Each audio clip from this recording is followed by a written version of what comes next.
Genèse 17 contient la 6e apparition du Seigneur à Abraham. Lorsqu'Abraham fut âgé de 99 ans, l'Éternel apparut à Abraham et lui dit « Je suis le Dieu Tout-Puissant, marche devant ma face et sois intègre. J'établirai mon alliance entre moi et toi, et je te multiplierai à l'infini. » Genèse 17, 1, 2. Abraham et sa femme ressemblaient à des arbres desséchés. Il a dû alors croire que, quoique avancé en âge, ainsi que sa femme, Dieu pouvait honorer sa promesse et leur donner un fils. Ce n'est qu'alors qu'Abraham reçut la foi réelle, et c'est ainsi qu'il devint juste devant Dieu. Romains 4, 19 à 24. Il devint l'ami de Dieu. À présent, il était capable d'avoir pleine confiance en Dieu. L'Éternel avait dû attendre pendant 25 ans pour voir en lui une telle foi.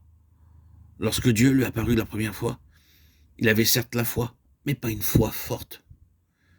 C'est par la foi qu'Abraham, lors de sa vocation, obéit et partit pour un lieu qu'il devait recevoir en héritage, et qu'il partit sans savoir où il allait.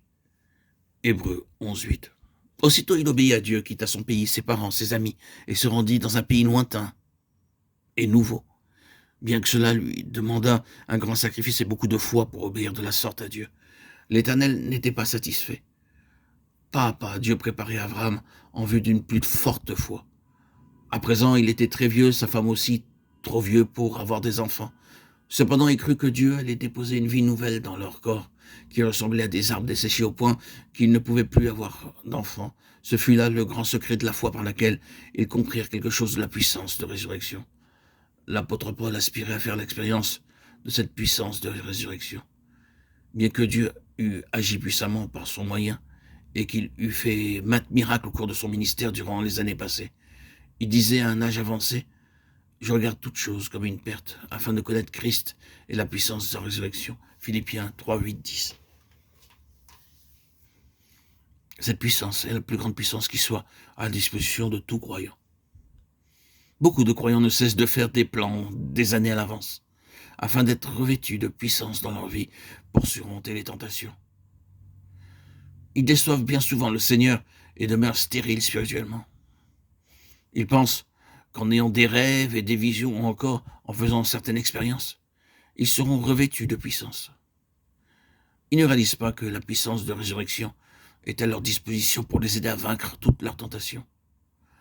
Ah, si nous croyons que notre Seigneur Jésus-Christ est mort à notre place pour nos péchés, et si nous croyons de plus qu'il est ressuscité pour notre justification et afin de vivre en nous par son Saint-Esprit, alors nous pouvons recevoir par la foi, tous les jours en nous, la puissance de la résurrection pour toute situation, toute tentation et tout besoin.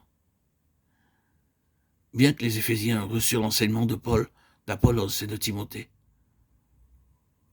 Paul priait cependant en leur faveur, afin qu'ils puissent connaître l'infinie grandeur de la puissance de Dieu, à savoir cette même puissance qu'il déploya en Christ lorsqu'il ressuscita d'entre les morts. Éphésiens 1, 16 à 20. Pourquoi devait-il prier de la sorte? Dans Éphésiens 1, 3, il est dit « Béni soit Dieu, le Père de notre Seigneur Jésus-Christ, qui nous a bénis de toutes sortes de bénédictions spirituelles dans les lieux célestes en Christ. » Pour bénéficier de ces bénédictions, nous devons savoir recevoir en nous la puissance de la résurrection. Et pour acquérir cette connaissance et cette foi, le Seigneur nous fera passer par des tentations, des souffrances, des peines et des difficultés.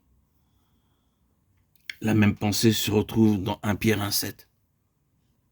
Afin que l'épreuve de votre foi, plus précieuse que l'or périssable qui cependant est éprouvé par le feu, ait pour résultat la louange, la gloire et l'honneur, lorsque Jésus-Christ apparaîtra.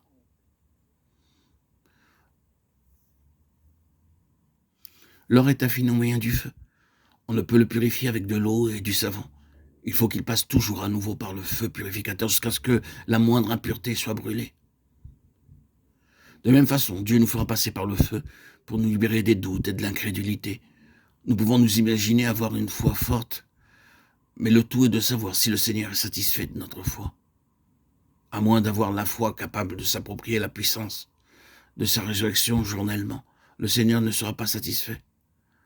Paul dit dans Galates 2:20, Christ qui vit en moi, le Christ vivant qui a vaincu la mort pour vous et pour moi, vit en nous pour vaincre tous les jours de nos tentations. Si nous nous approprions par la foi la puissance de sa résurrection,